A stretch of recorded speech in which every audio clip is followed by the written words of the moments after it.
Dan pemirsa, lebih dalam terkait dengan maraknya aksi kejahatan di jalanan belakangan ini, kita akan membahasnya bersama dengan Windy Hapsari, kriminolog Universitas Indonesia yang juga merupakan Head of Editorial Research Data1.com. Selamat sore, Mbak Windy, apa kabar? Selamat sore, Nis. Kabar baik.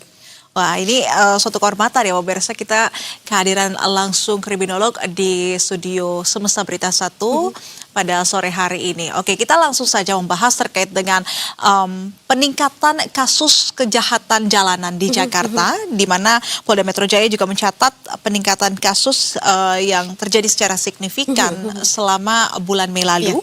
Dan dari sudut pandang Anda ya Mbak Windy, apa kemudian faktor penyebab meningkatnya kasus kriminalitas ini? Oke. Kalau kita lihat berdasarkan data kan memang terjadi peningkatan yang cukup signifikan ya di bulan Mei. Dan kami juga sudah mencatat di data 1 ada sekitar 171 pelaku yang ditangkap khusus untuk wilayah DKI ya, untuk Polda Metro Jaya. Dan memang kalau kita lihat lebih banyak itu terkait dengan street crime, kejahatan jalanan, curanmor, kemudian juga ada pencurian dengan pemberatan yang memang mungkin paling banyak terjadi. Nah, mungkin kalau kita bisa coba telusuri penyebabnya itu sebenarnya apa? Ya. Saya melihat memang tidak bisa kita melihat hanya dari satu faktor saja, tapi itu ada 3 faktor yang bisa kita kemas secara holistik. Yang pertama mungkin dari ekonomi ya, mungkin ya kita sudah sering mendengar dan mungkin saat ini juga masyarakat mengalami keresahan yang luar biasa dengan adanya pelemahan nilai rupiah. Dan kemudian itu menimbulkan efek multiplier kepada masyarakat, baik itu dari sisi ekonomi, misalnya terjadi peningkatan harga, kemudian transportasi juga naik, kemudian juga harga-harga bahan modal itu juga naik, yang pada akhirnya juga memberikan satu multiplier efek terkait dengan harga yang masuk ke proses produksinya. Ada cost operasional yang harus ditanggung yang pada akhirnya bisa melemahkan margin keuntungan dari pengusaha atau mungkin dari pedagang. Nah, hal ini bisa membuat satu fenomena di mana masyarakat itu merasa deg-degan ya, merasa tegang gitu ya. Mereka tidak bisa mewujudkan apa yang mereka butuhkan, apa yang mereka inginkan. Dan ketika itu terjadi ketegangan, mereka mencoba untuk memenuhi semua kebutuhan tersebut. Tapi bagaimana caranya itu kan tergantung ya. Masalahnya memang tidak semuanya bisa menggunakan cara-cara legal. Ada pada akhirnya mereka menggunakan cara ilegal ya. Kenapa mereka tidak bisa menggunakan cara legal? Bisa jadi karena pendidikannya kurang, kemudian juga aksesnya mereka tidak punya, yang pada akhirnya mereka memilih untuk cara-cara ilegal, misalnya dengan pencurian itu tadi, kemudian juga modus-modus seperti penjamretan, begal. Nah, mungkin juga yang faktor kedua tidak hanya terkait dengan ekonomi. Kita bicara soal faktor sosial yang juga mungkin berpengaruh di sini ya. Faktor sosial itu kan terkait dengan kondisi lingkungan, di mana kemudian itu juga masuk terkait masyarakatnya, gimana engagement antar masyarakat, apakah mereka saling menjaga. Ada satu mungkin saat ini yang terjadi ada disfungsi ketika masyarakat tidak lagi guyup, tidak lagi peduli dengan sesama, itu bisa meningkatkan tingkat kejahatan. Dan yang terakhir adalah soal penegakan hukum, efektivitasnya seperti apa. Di mana itu juga kita bisa lihat apakah kepolisian dalam hal ini konsisten untuk melakukan penegakan hukum, dan apakah mereka juga memberikan satu efek yang bisa menimbulkan deterrence effect atau efek jerah. Mungkin seperti itu terkait dengan penyebabnya. Jadi ada 3 faktor ya, ekonomi yang nampaknya ini sudah memukul ekonomi masyarakat terkait dengan pelemahan nilai rupiah, dan juga kita melihat adanya perang di Timur Tengah yang juga ini kondisi global ya, menghambat faktor dari proses produksi sehingga harga-harga naik, dan mungkin juga salah satunya lapar membuat orang kehilangan berpikir dengan pakai logika sehingga menempuh jalur-jalur ilegal dasarnya itu ya. Betul sekali. Dan kalau kita lihat ya Mbak Windy, kasus kekerasan atau maksud kami kasus kejahatan jalanan yang terjadi ini kan mayoritas terjadi pada malam hari. Nah, Anda melihatnya mengapa mayoritas ini terjadi pada malam hari? Kalau kita merujuk pada teori kriminologi, ada namanya teori aktivitas rutin. Kenapa bisa terjadi kejahatan? Karena ada 3 faktor. Ada korban yang berpotensi, ada pelaku yang termotivasi, dan ada lingkungan yang kurang mengawasi. Nah, kenapa kemudian terjadi pada malam hari? Ada faktor ketiga, dan ada faktor dari kerentanan korban di situ juga ketika malam hari. Yang pertama, ketika malam hari kan otomatis ada aktivitas yang menurun di situ. Jadi tidak semua warga yang mungkin kalau siang hari kan biasa ya melakukan rutinitas, tapi kalau malam hari kan waktunya tidur, waktunya istirahat, otomatis mereka banyak di rumah. Nah, ketika itu terjadi penurunan aktivitas, otomatis kan tidak ada penjagaan, tidak ada pengawasan, yang pada akhirnya membuat para pelaku itu jadi leluasa. Kemudian juga akibat adanya menurunnya aktivitas, jadi tidak ada saksi. dan tidak ada potensi untuk melaporkan. Ketika lagi sepi ya siapa yang mau lihat gitu ya ketika terjadi kejahatan, dan kalaupun melihat ada visibilitas yang kurang di situ akibat gelap.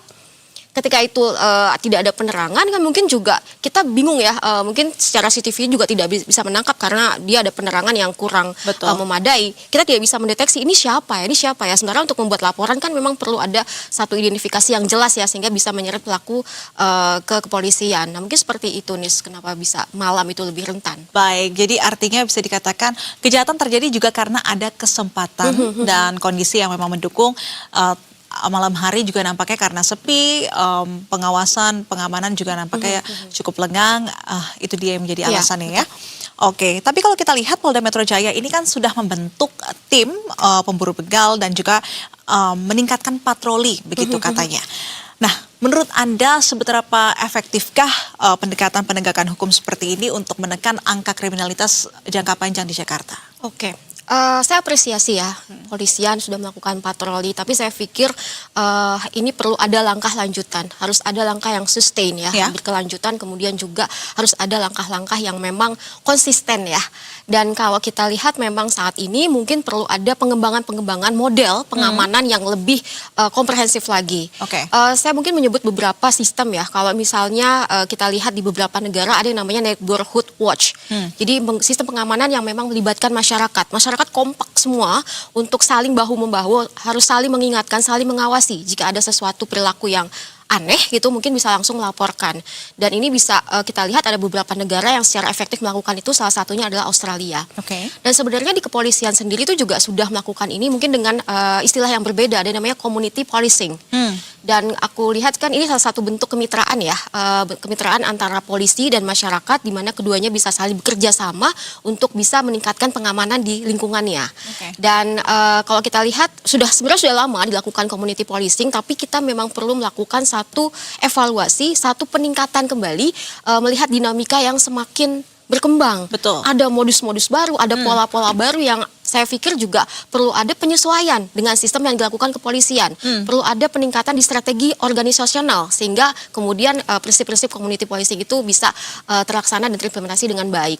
Kemudian juga mungkin ada model pemolisian lain dan ini mungkin berkaitan dengan teknologi. Saat ini kan sudah serba canggih ya Nis ya. Mungkin kita perlu meningkatkan sistem pengamanan yang memang berbasis teknologi. Kalau di prinsip kepolisian itu ada namanya smart policing. Jadi memang semuanya itu berbasis pada AI, kemudian teknologi, dan kalau aku lihat di beberapa negara juga sudah menerapkan itu, kayak misalnya di Inggris dan kemudian di Singapura, mereka menerapkan satu sistem penjagaan dengan menerapkan face recognition, CCTV masif di mana-mana, CCTV tersebut terhubung dengan AI dan ada face recognition, dan kemudian juga terintegrasi dengan sistem kepolisian, laporannya bisa langsung ditindaklanjuti. Wah, canggih ya. Nah, secanggih itu gitu, mungkin itu bisa diimplementasikan di kita. Dan memang mungkin yang juga paling penting yaitu tadi ya terkait dengan komunitas ya. Ini penting sekali dilakukan, bagaimana caranya supaya bisa tetap kompak, dan mungkin masing-masing juga ya ada beberapa cara sih sebenarnya ketika kita melakukan peningkatan komunikasi, seperti misalnya kita rajin bikin forum komunikasi dengan kepolisian, dengan masyarakat, bikin ronda bareng, kemudian bikin aplikasi di lingkungan RT gitu ya, yang sehingga ketika kita melapor bisa langsung ditindaklanjuti.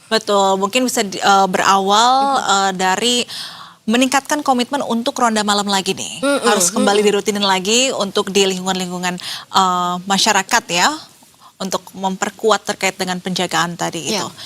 Dan kalau kita melihat ya terkait dengan meningkatnya kejahatan jalanan di Jakarta ini yang menjadi sorotan karena terjadi ketika Global Residence Index 2026 menyebut Jakarta ini adalah kota teraman kedua di Asia Tenggara. Lantas dengan peningkatan kasus kejahatan jalanan ini, apakah bisa membuat peringkat kita turun dan apa kemudian dampaknya kalau kita kehilangan status sebagai kota yang aman?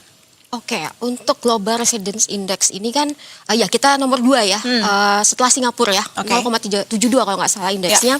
Dan mungkin kita harus melihat indikator-indikatornya dulu Nis.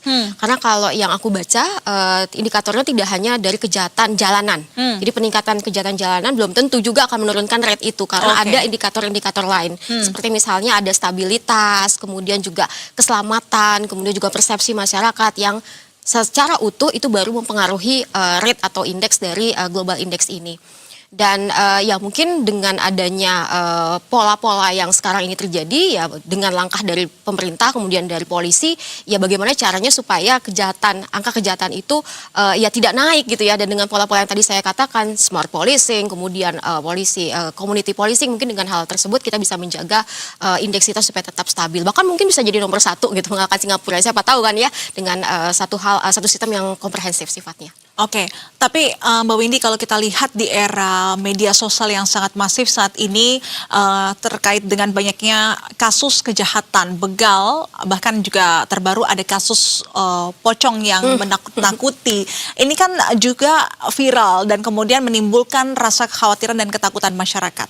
Apakah dengan meningkatnya ketakutan masyarakat dengan viralnya kasus-kasus kejahatan ini sejalan dengan meningkatnya kasus kekerasan atau juga kejahatan jalanan? Selain juga terkait dengan problem ekonomi yang tadi sudah disebutkan. Oke, bisa jadi ya. Jadi kalau sekarang kan ya kemarin teror pocong juga masih, mungkin sampai sekarang juga ya masih ada ya terdengar di mana-mana. Di mana itu walaupun memang belum ada indikasi ke tindak pidana, itu kita mungkin jangan mudah percaya gitu. Saya pikir itu kita perlu waspadai, ada mens rea juga di situ bahwa itu adalah kelanjutan dari tindak pidana yang mungkin akan terjadi gitu. Ketika orang menakut-nakuti, ada fear of crime di situ, orang jadi takut untuk keluar rumah. Itu kan bisa membuka peluang bagi pelaku-pelaku kejahatan, pencurian misalnya. Seperti saya tadi sampaikan bahwa ketika misalnya di kompleks ya malam hari, mungkin kalau biasanya di kompleks tersebut malam hari sudah biasa gitu ya, banyak orang di situ, itu akan menutup peluang. Tapi ketika kemudian ada teror pocong, di mana semua orang kemudian percaya, dan ketika maghrib mereka mulai masuk, itu kan jadi kosong ya lingkungannya, di mana di situ akhirnya tidak ada penjagaan dan si pelaku pun bebas atau leluasa untuk melakukan aksi kejahatannya. Dan itu bisa terpengaruh juga dari fear of crime tadi. Betul sekali. Jadi sebaiknya terkait dengan kasus kekerasan ataupun juga kasus kriminalitas kejahatan, apa yang sebaiknya dilakukan oleh aparat ataupun juga kita yang masyarakat begitu ya, sebagai yang menerima informasi terkait dengan hal itu, bagaimana cara menyikapi serta juga apa hukuman yang sebaiknya diterapkan kepada para pelaku begal dan juga kejahatan jalanan ini? Oke. Yang pertama mungkin kita harus sadar bahwa yang bisa menjaga diri kita sendiri adalah diri kita sendiri. Betul. Jadi mungkin kita harus menumbuhkan victim awareness pada diri kita sendiri bahwa kita ini rentan loh menjadi korban. Dan dari situ kita akan bisa melakukan mitigasi-mitigasi. Seperti tadi mungkin kalau tahu bahwa tempat yang gelap itu beresiko, ya kita menghindari, atau kalau mau masuk situ pun kita ajak teman, misalnya seperti itu. Dan yang terpenting juga mungkin kita harus paham mana yang hoax, mana yang enggak. Karena ini bisa menjadi salah satu benih-benih gitu ya untuk menumbuhkan satu prinsip fear of crime itu tadi. Jadi takut, padahal kan belum tentu benar. Ada algoritma yang bermain di situ, ada filter bubble di situ yang membuat algoritma itu jadi seperti menguatkan, padahal belum tentu selamanya benar. Dan termasuk dari kepolisian ya, perlu ada upaya-upaya peningkatan yang yang lebih masif lagi, lebih intens lagi. Dan di sini mungkin saya tekankan bahwa ketika kepolisian di sini mungkin juga tidak hanya terkait dengan penindakan, tapi mulai dari cara dari mencegah, kemudian juga mengidentifikasi apakah ada isu-isu yang terkait dengan atau perilaku yang menyebabkan kriminogen, dan kemudian juga penindakan sampai kepada upaya-upaya untuk membuat pelaku itu jera, tidak mengulang lagi. Dan ketika kita bicara soal hukum di sini, saya pikir bagaimana cara membuat jera bukan semata-mata dari sanksi yang berat atau kecilnya, tapi juga konsistensi. Betul. Kalau misalnya kita lihat sekarang kan perilaku berulang ya, pelaku kejahatan. Ya mungkin karena mereka merasa aman, tidak merasa aku akan ditangkap nih setelah aku melakukan kejahatan ini gitu kan. Nah itu mungkin yang bisa membuat orang pada akhirnya tidak kapok ya, akan merasa bahwa oke, aman kok, aku akan melakukan ini. Padahal ya sebenarnya bisa disiasati jika memang kepolisian itu konsisten dalam menegakkan hukum di semua aspek ya, di semua level dan kemudian di semua wilayah. Baik, jadi harus ada konsistensi untuk mengejar dan juga menghentikan pola dari para pelaku untuk melakukan kejahatan jalanan seperti itu. Ini pembahasan yang sangat menarik, Mbak Windy, tapi sayang waktu yang memisahkan. Terima kasih atas penjelasannya, Mbak Windy Apsari, kriminolog Indonesia yang juga merupakan Head of Editorial Research Data1.com. Dan tentunya kita harapkan ya dengan segala upaya yang dilakukan oleh Polri dan juga stakeholder terkait ini bisa menurunkan angka kriminalitas jalanan dan tentunya ini menumbuhkan rasa kepercayaan, rasa aman masyarakat di ruang publik. Terima kasih Mbak Windy dan selamat kembali beraktivitas dan salam sehat. Terima kasih.